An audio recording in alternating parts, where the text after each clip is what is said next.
De 9 a 12. Muy buenos días. Pues primero agradecer por la invitación que me hacen. Sí, creo que es muy preocupante lo que estamos viviendo. Sin embargo, esta es considero que es una fase posterior a una situación a la cual ha llegado el país. El país, el año 2019, se enfrasca en una polarización política, una polarización que termina por radicalizarse a partir de los sucesos de octubre del 2019, y esta polarización, que no es única en el país, esto ha pasado en muchos países, termina dejando a un proceso electoral la responsabilidad de querer dilucidar esta polarización. Sin embargo, esto no ocurre así. Hay ciertos factores que involucran y que cuestionan al proceso electoral como tal. Me estoy refiriendo al discurso de fraude electoral que también entró el año 2019 y terminó por cuestionar los resultados de la elección y se llevaron al año 2020. El 2020 tenemos la misma situación, unas elecciones que, más allá que el presidente Arce haya obtenido el 55%, no cesa tanto el discurso del fraude, y la polarización termina por radicalizarse. Esta polarización ya está en una fase en la cual es resolver una balanza de poder, en la cual el oficialismo ha iniciado, después de las elecciones subnacionales, una arremetida contra todos aquellos que fueron parte del gobierno de Áñez y de este proceso que hasta el día de hoy seguimos viviendo. Ese es un tema muy importante que estamos desarrollando, señor Vega, porque si bien conocemos la gran mayoría de los ciudadanos, evidentemente, los acontecimientos de 2019, quiero referirme un poquito a que el señor Carlos Mesa había mencionado en varios medios de comunicación de que pues la sucesión constitucional fue de esa manera, sucesión constitucional, no fue la toma por la fuerza del poder en la cual estuvo la presidenta Yanine Áñez. Podemos tal vez analizar este punto, que tal vez es el punto conflictivo de muchos analistas, tanto del oficialismo y de la oposición, que dicen sí hubo un golpe de Estado, no renunciaron las autoridades en ese momento, después del presidente Evo Morales, en ese instante, las otras autoridades de Estado no hicieron esta renuncia. Por tanto, la señora Yanine Áñez se habría hecho del gobierno, del poder, de manera irregular. ¿Cómo podemos hacer este análisis, por favor? Claro que sí. Previamente es algo que vamos sosteniendo desde un tiempo atrás. Lo que ha pasado en octubre del 2019 hay que diferenciarlo desde dos puntos. Creo que aquí ha habido un punto donde no se ha diferenciado dos elementos claros. El primero de ellos, el que el movimiento 21F nace a partir de las protestas por el desconocimiento del referéndum 2016, la sentencia constitucional del 2017 y los sucesos que se fueron dando previo a las elecciones. Ese movimiento crece y se manifiesta porque se dan todos los sucesos del TREP y demás. Esto se radicaliza con el paro de 21 días, pero en ningún momento este movimiento nació para darle el poder a Áñez o hacer a Carlos Mesa presidente. El discurso era que no entre el MAS y que no gane Evo Morales en esas elecciones. Ahí hay un corte muy claro que hay que hacer, que es en un momento de las 21 días donde nace el proceso de toma de poder que se dio en noviembre del año 2019. Ese es otro contexto, son otros actores que vienen con otro objetivo muy claro, y era ya derrocar el gobierno de Evo Morales. Y para ello, para darle significado a lo que fue el gobierno de Áñez, bautizan este movimiento del 21F como movimiento Pitita y le dan significado a su poder. Vámonos al tema legal, porque era importante dilucidar esto previamente, porque hay un fenómeno acá donde no podemos evitar ver el tema legal que hoy en día está saliendo a flote, y el otro tema, el contexto histórico en el cual se ha dado esto. Le pongo en una situación muy fácil. Imagínese usted que esté en auto y entra a una calle la calle tiene una señalización y menciona que usted está en la dirección correcta, está cumpliendo las normas, hay una flecha en la calle, hay señalizaciones y dice dirección única, y de pronto le aparece otro auto de frente. Detrás de ese otro auto vuelve a aparecer otro y de pronto se hace una fila de 5 autos que están en contrarruta y usted está obedeciendo las normas. De pronto, por presión, porque ya se ha aglomerado, se está haciendo una trancadera, es usted quien tiene que retroceder el auto, así usted esté cumpliendo la norma. Me explico, el momento de la presión de una trancadera hace que la persona que esté en el marco de la ley retroceda y que los otros 5 vayan a pasar a pesar que estén incumpliendo la norma. Eso no significa que las 5 personas, los 5 vehículos que hayan incumplido la norma, no vayan a tener una sanción por parte de tránsito por haber incumplido la norma. Este ejemplo lo llevo al caso de la asunción de Yanine Áñez. Hay ciertos aspectos legales, puedo citar uno al azar. El primero, el artículo 35 de la Cámara de Senadores, donde explica claramente que las renuncias se leerán por escrito en pleno en el Senado cuando se haya cumplido el quórum requerido. Eso no sucedió. Yanine Áñez asume la presidencia sin el Senado. Ese es un aspecto, un elemento pequeño que en su momento, por el momento histórico que se vivía, porque claro, si no asumía Áñez, ¿qué pasaba? El MAS no sesionaba, teníamos un vacío de poder, pero sin embargo has incumplido uno de los pasos, uno de los procedimientos, ¿no? El segundo también era el tema de la sucesión, el tema de cumplir los procesos para asumir. Otro de los elementos, una de las primeras preguntas que le hacen a Yanine Áñez es: ¿usted tiene un documento que acredite que usted es presidenta del Estado Plurinacional? No, esa es solamente una pequeña muestra de que no se salvaron estos vacíos legales que se han cometido en un determinado momento, vuelvo a decir, por el momento histórico en el que vivía el país, pero no se han subsanado. Otro detalle para mencionar: cuando asume Carlos Mesa la presidencia el año 2003, se lee la renuncia en el pleno camaral de Gonzalo Sánchez de Lozada y en ese momento asume Carlos Mesa, reconocido por la Asamblea. En el caso de Yanine Áñez no sucede aquello. La renuncia por escrito de Evo Morales y de Álvaro García Linera se lee recién un 21 de enero del año 2020, solamente para cumplir formalidades, como lo mencionaron en ese momento los asambleístas.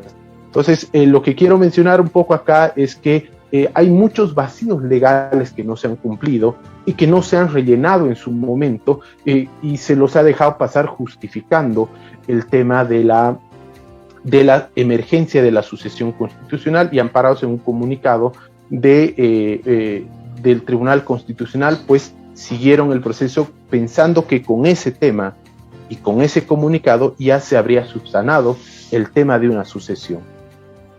En ese sentido, señor Vega, el tema de golpe, ¿cómo es que empieza a generarse con tanta fuerza? ¿No se está generando el tema de golpe, minimizando lo que usted acaba de señalar, que ha habido una sucesión constitucional, efectivamente, porque eso es lo que ocurrió en ese instante, ¿no es cierto? Lo avalan también las cartas, avalan los días, avalan, en fin, una serie de elementos también jurídicos. ¿Cómo es que van haciendo esta temática de golpe de Estado y luego un segundo y hasta un tercer intento de golpe de Estado?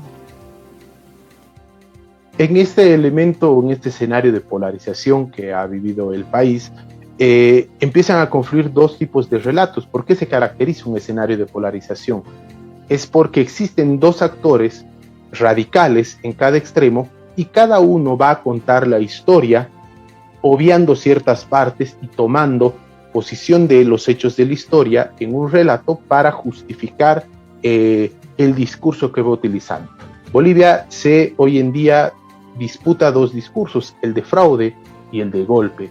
Sin embargo, ninguno de los dos discursos es fiel a los hechos que haya pasado en la historia de Bolivia entre el 2019 y el 2020. Se obvian ciertas cosas, se suprimen ciertas cosas para dar una lectura a ese momento. El caso del golpe nace justamente para justificar una victimización o realizar una victimización de lo que habría sucedido en este caso, mostrando que el actor o los actores que sostienen este discurso del golpe fueron víctimas de aquello, que nunca intervinieron en estos hechos y no tuvieron nada que ver, cuando nosotros, siendo fieles a los hechos, como lo mencionó usted, ha habido negociaciones, ha habido acuerdos y ha habido pactos en este momento de transición en el cual el movimiento al socialismo también ha sido parte. Uno de las reuniones que fueron clave en este momento, que todo el mundo lo conoce en la Universidad Católica, el MAS también fue parte. El MAS también estuvo en esas reuniones y también participó de esas reuniones. Y otros elementos que también entraron en negociación con la Asamblea Legislativa y aquellos que fueron asambleístas en ese momento. Creo que también acá, si se va a iniciar un proceso por golpe de Estado, pues también habría muchos actores del movimiento al socialismo en ese momento que también tendrían que contar qué es lo que ha sucedido y cuán involucrados han estado ellos en este caso.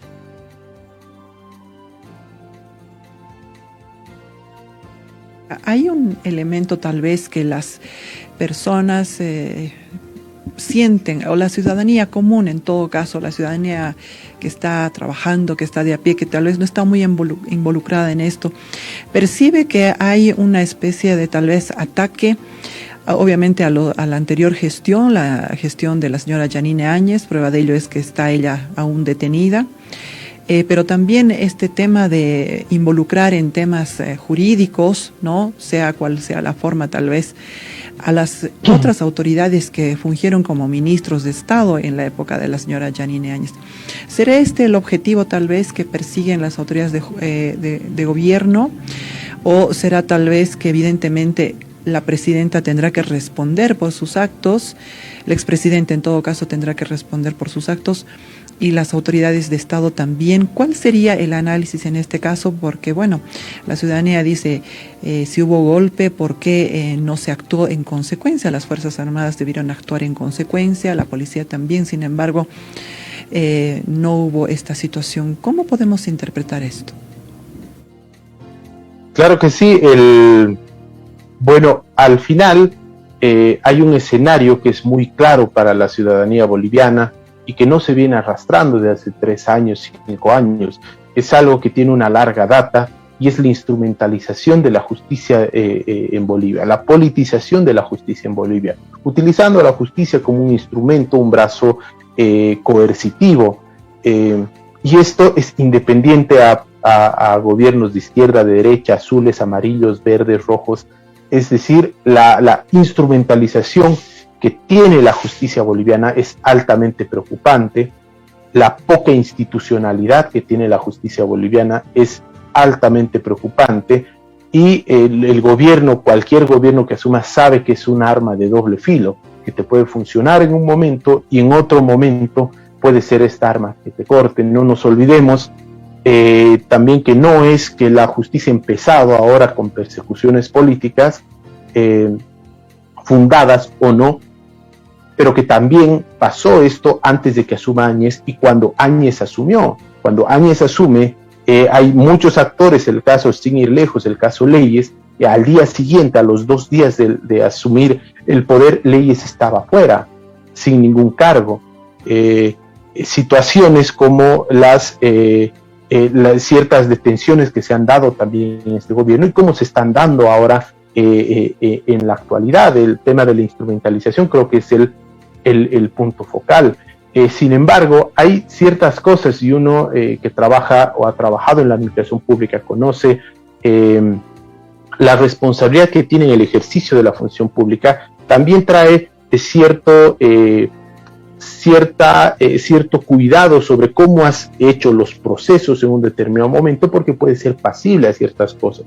Creo que acá englobarlo simplemente como persecución política sin ver el fondo, me refiero a que si ha habido o no ha habido un delito, pues tampoco es que todos vayan en la misma bolsa. Hay ciertos actores que sí tienen causas por las cuales estar en un proceso de investigación. Sin embargo, el no defenderse en libertad, creo que ahí viene el brazo punitivo a través de la justicia por el lado del gobierno, el de privar de libertad mientras esté en investigación, dependiendo el caso. Hay algunos actores que hoy en día están detenidos con riesgo claro de fuga, y que en eso basa la Fiscalía estas detenciones preventivas.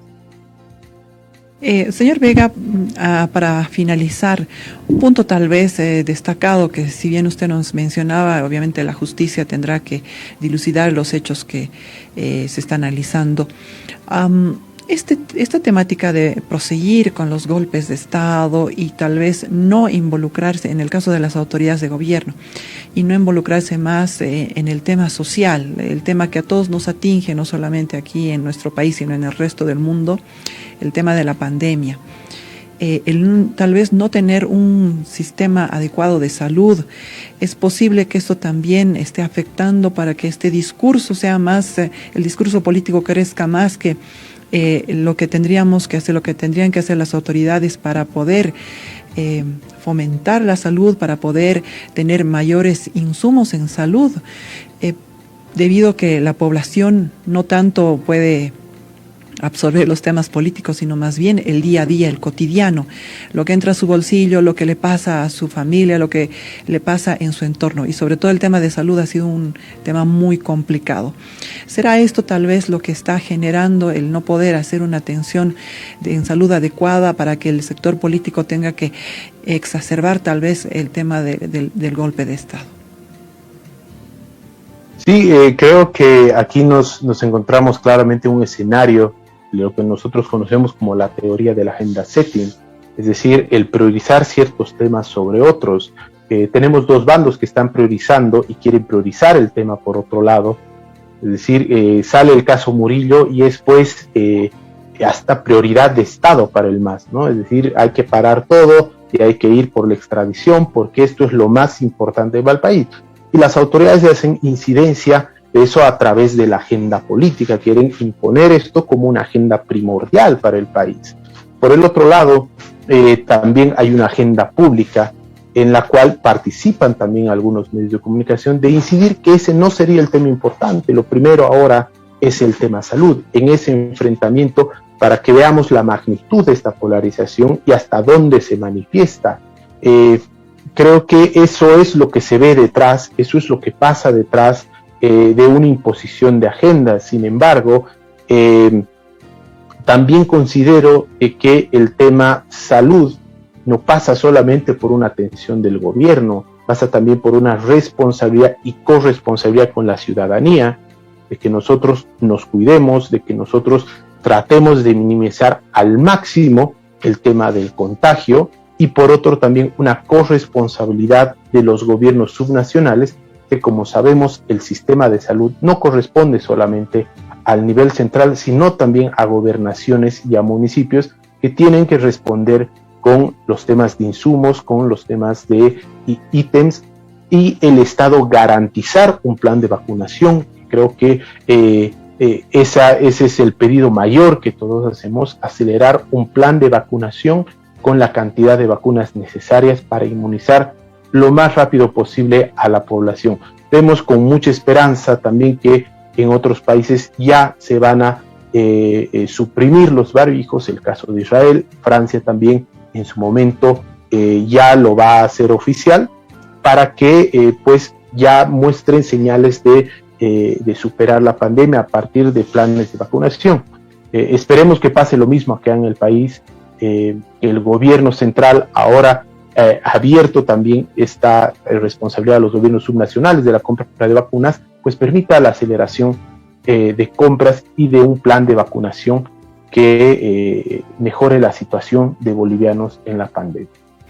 Exactamente, eso es lo que esperamos, ¿no? Que el tema de salud sea solucionado en todos los niveles de las autoridades de gobierno. Muchísimas gracias, le decimos al señor Mario Vega, analista político, por habernos acompañado y hacer este análisis. Queríamos hablar un poquito más, pero bueno, el tiempo también en radio es lo que nos comprime. Muchísimas gracias, señor Vega, y hasta una próxima ocasión. Un abrazo muy grande, muy amable, que tenga un bonito día. De 9 a 12.